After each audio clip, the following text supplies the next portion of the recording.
अब गोलर ले लव वाला आयु बोला कि बथता केने बथता खोजता खोजता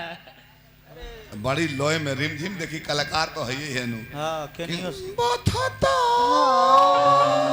बुझाला नेटविन का तरी सो तब बथेला दुइये बेरा एक तो भोजन ना भेटै तो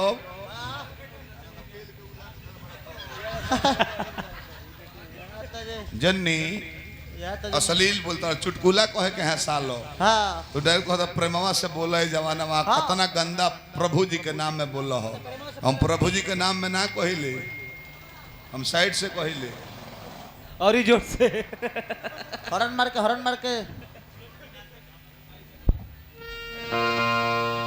अब एगो हम लव शोभा लगाई गावल जाओ हमार दर्द वाला हो परम देखी प्यार के गीत कैसन चाहिए कि जितना लड़का लो बा हां जे प्यार कोइले बा जब गीत गावो हां तो ओकर हाथ एगो दिल पर चल जाओ ताको तरह नचनिया कहो हां ताकि दिमाग प्रेमिका के लगे चल जाओ हां अभी कौन लो भला गीत हो तू गावा तारो नचनिया के छुआ तारो हां तो लड़कन के हाथ दिल पर जाई हां साफ महफिल पर जाई कि मान जो हम कहता नहीं मान जो ना तो दो चार फाइट मार दे गारे रो देबे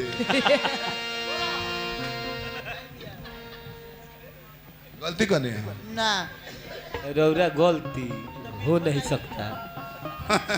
जूली रिम झिम में हाथ रहे लो हां एक संग है ना हां तार माता रहली समझावे खातिर संजय अब नहात रहे दू आदमी तो केहू ना रहे अब स्विमिंग पूल में नहात रहे लो जी बहरी निकल लो तई कहली अरे शॉर्ट में कहली का अरे पागल हो जाना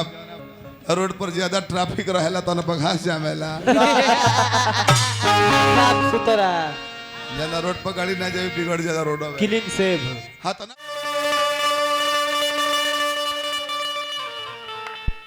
बदन